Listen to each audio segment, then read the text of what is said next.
There are lots of needs for art. The greatest one is the mirror of our own lives and our own existence. And that hunger that I felt as a kid looking for gay images was to not be alone.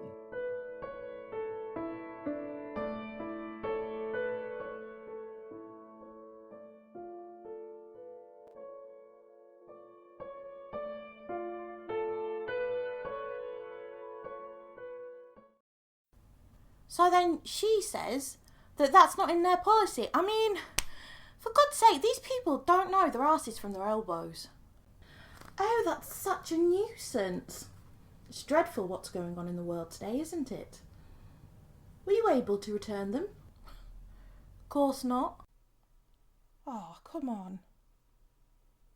You're joking. It's a mum. She was clearly a lesbian.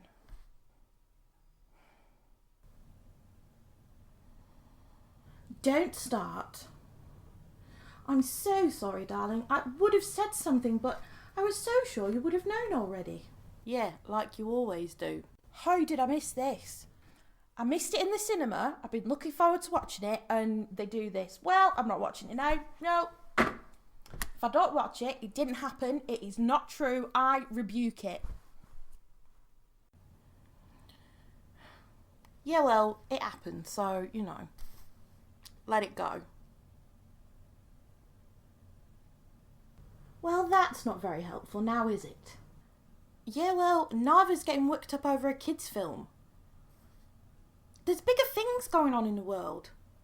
I mean, why does it even matter? Because I want a gay fairy tale. In fact, no. I want a fairy tale where the princess saves herself. But she is helped by her knight, who is a badass, intelligent woman with an amazing voice to accompany the princesses.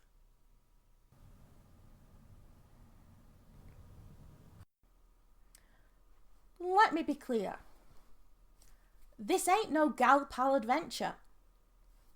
I want an actual, not relegated to subtext, women loving women relationship. There will be no evil bisexuals, even if they're dressed in leather. No cheating bisexuals who have sex drives that overpower any sense of decency or commitment to the one that they love. And absolutely zero dead lesbians, even if they've just achieved their happy ending. I want a Disney fairy tale happy ending extravaganza with an Alan Menken soundtrack and a tie-in album with covers by like Tegan and Sarah and Janelle Monáe. That'd be so good.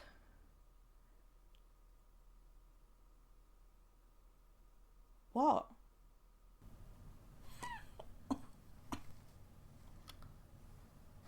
She's talking about fairy tales. True. Sorry.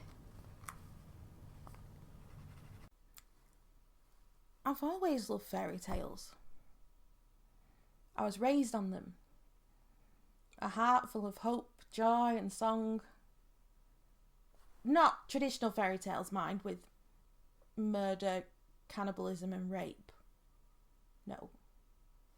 Give me Disney fairy tales. I mean, who wouldn't want to live in a world of Disney rules? Sort your shit out by bursting into song. Let your voice ring loud and clear for all to hear. Fill those silent spaces. Struggling with decision? Call on your trusty sidekicks because together they give the best advice. And most importantly, the evil guys are known and get their comeuppance. Good will triumph and be rewarded. These stories raised me. My first love was The Little Mermaid. I even refused to answer to anything other than Ariel for a time. I adored her. Although I did think she was a little bit odd wanting to leave the ocean. I mean, come on. Who would want to leave such a magical place filled with such wonders, far away from everything? Then there was Sleeping Beauty. I'd watched that when I was at my grandparents'. Aurora was surrounded by magic. I mean, she had 3 fairies looking after her. Nice. She's in danger, but she gets to nap through it, and it's everybody else's job to protect and save her. Yes, please. And finally, Beauty and the Beast. Oh, that library. Belle and I were mademoiselles of a feather. We each shared a love of books, and most of my teachers didn't appreciate how much I loved to escape into one. It's a pity and a sin, she doesn't quite fit in. Rude. Okay, so maybe Disney fairy tales aren't without their faults. I mean, Ariel was 16, Philip didn't exactly get consent before he kissed Aurora, and Beauty and the Beast was Stockholm Syndrome. Jesus, what a buzzkill. But I still want a gay fairy tale. I mean, it's 2020, for God's sake. We can have a film about 2 robots falling in love before we get a film about 2 women in love. Oh, for fuck's sake. I'm sorry, what? She said, for fuck's sake. No. I know what she said. I want to know what she meant. Everything's gay with you. What do you mean? I mean, you make everything gay. Hella gay. Why does everything have to be gay? Well, why would everything have to be straight? Exactly, thank you. I mean, why is it every sodding film we watch, I've got to sit here and see 2 straight people struggle to find their inevitable happy ending? Meanwhile, I'm sat here the whole time like,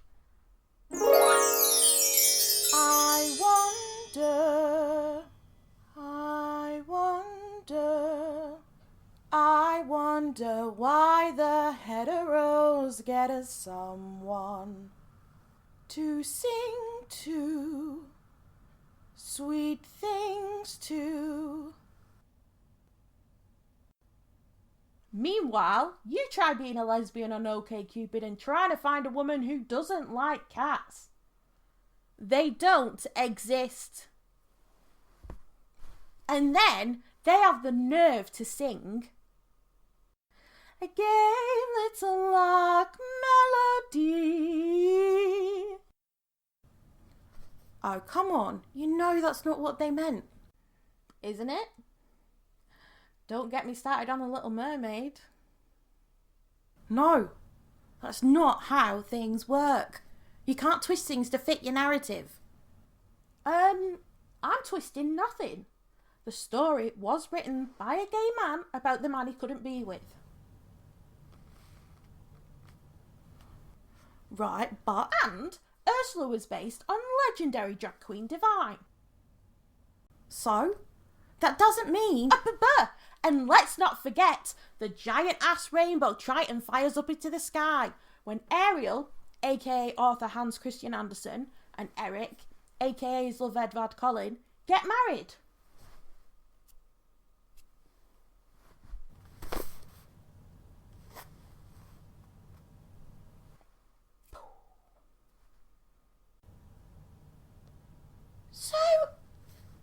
So Ariel's a lesbian? No, don't be daft. She's a gay man. Oh, right, yes, of course. Okay, now you're taking the piss. Just 'cause you want to push your agenda onto me and my kids. Think about it.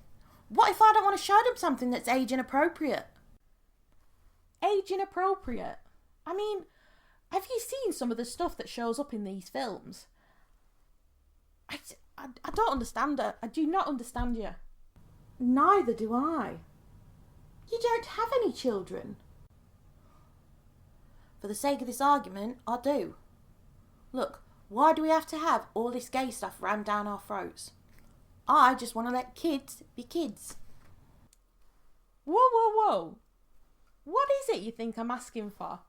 Some Butch Ariel to rock up with a trusty camp crab Sebastian to teach us all how, darling, it's better down where it's wetter.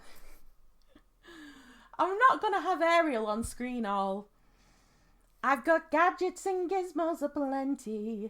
I've got who's its and what's its galore. Brandishing every sex toy imaginable. Obviously waterproof. Oh my gosh, that's hilarious! It's not. I mean, come on. That's stupid.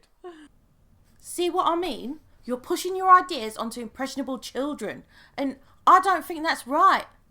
Do you?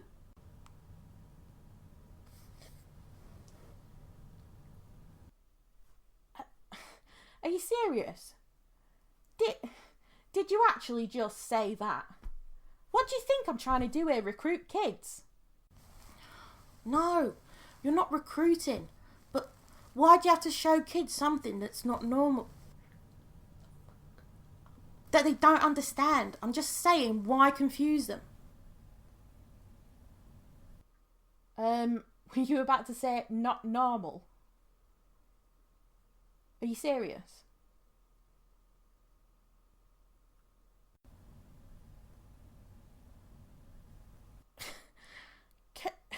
Can you believe this? Why don't we just leave it be? We could watch the new Charlie's Angels. It has Kristen Stewart in. I believe she's a lesbian. No, don't change the subject for her. Just because she takes everything so personally. I mean, really, you brought it up. God, why do you have to be so sensitive? It's just my opinion. I'm not okay with everything being gay.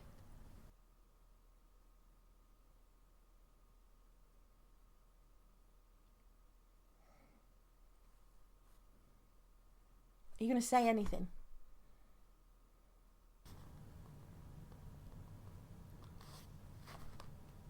I suppose it is like she said. It's her opinion and she's entitled to it. Well then, you and your opinion can leave. Well, that's hospitality for you. And you too. What? But I... Because you didn't jump to her defence, obviously. Come on. It's like I said, if she's going to be this sensitive, It really is uncalled maybe she for, shouldn't isn't bring it? this stuff up. Jesus, all over a bloody kids' film. What a piss take.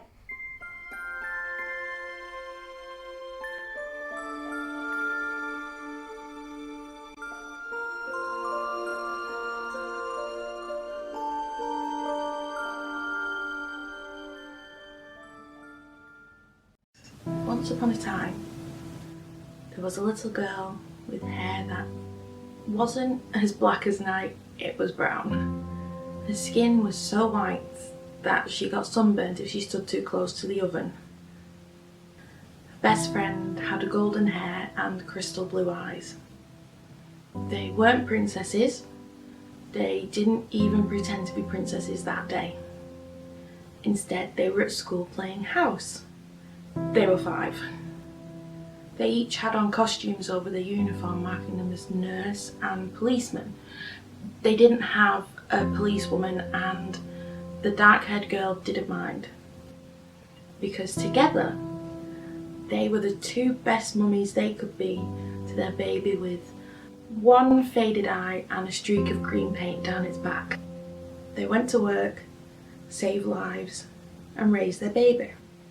When the teacher said it was time to go and paint, The dark-haired girl gave her friend a kiss on the lips because that's what mummies and daddies do before they go to bed. Boy saw their kiss.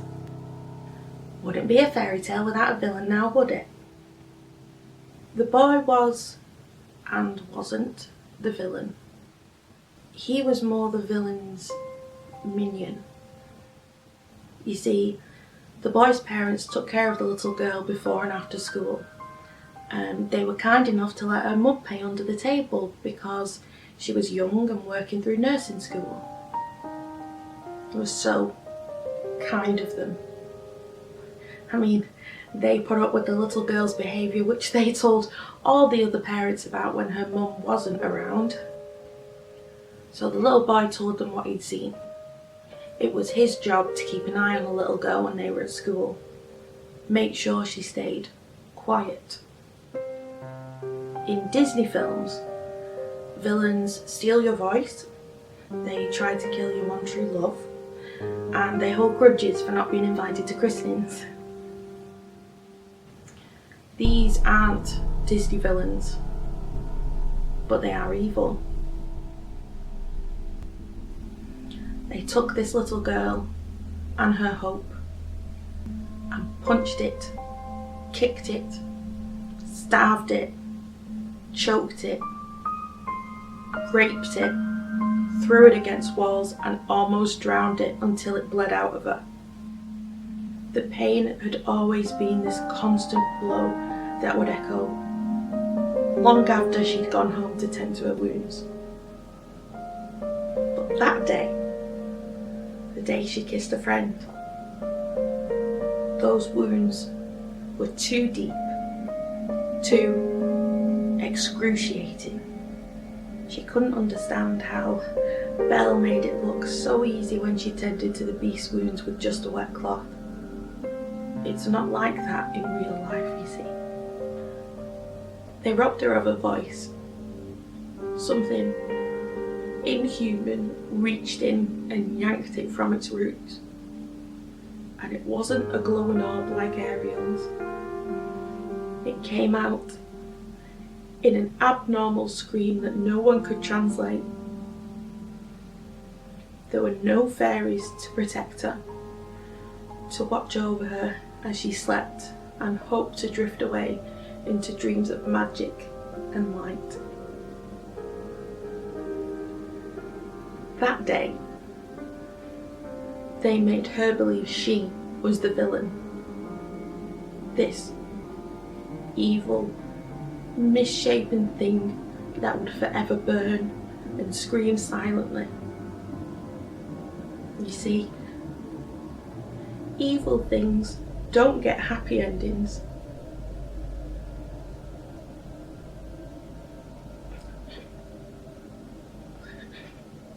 They are worth nothing and deserve even less.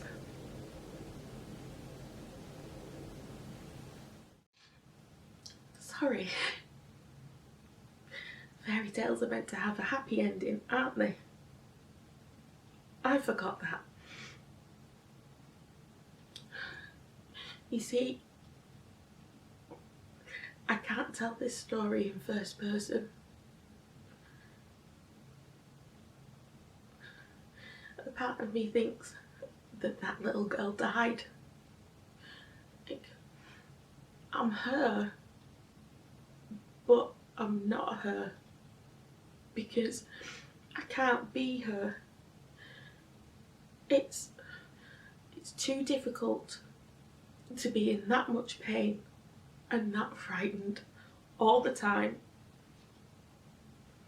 screaming for someone to hear, but it's pointless when you make no noise.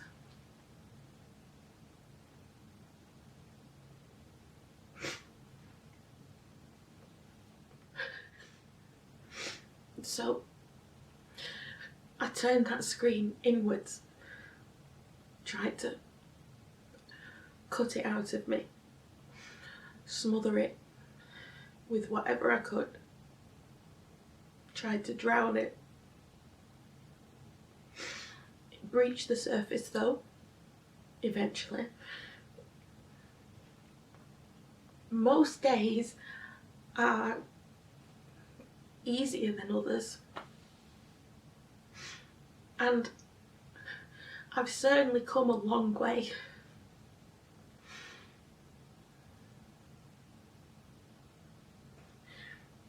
But I wish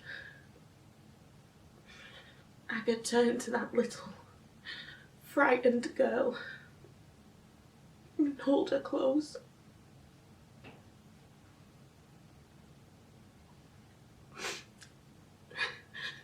Tell her she's good and that everything will be alright.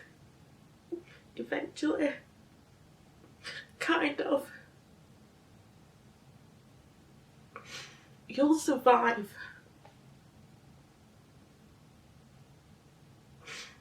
But survival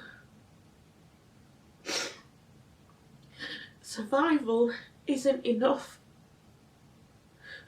I can't exist on scraps of acceptance, on small, brief moments of uplifting apparently I should be grateful for. Don't tell me that children shouldn't see that love is love no matter gender.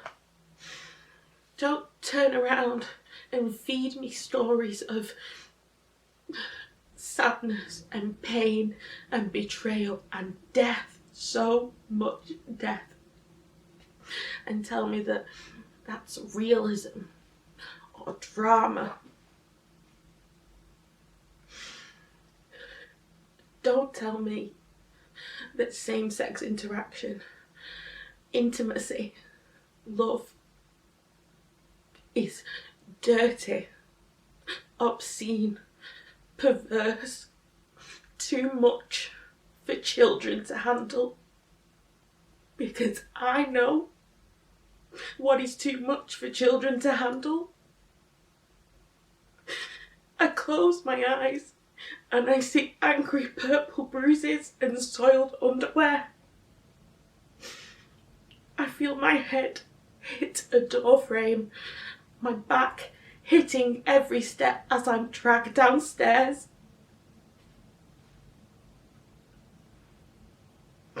I shouldn't know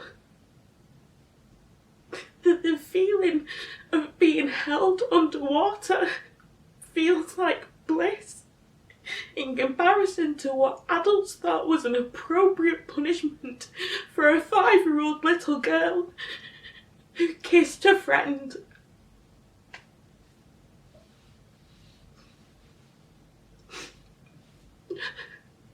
Our hope should never have been for an end.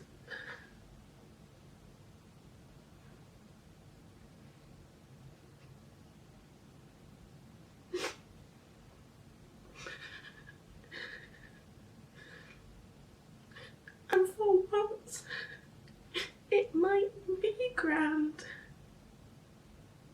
to have someone understand. I could really use that gay fairy tale happy ending because she needed one.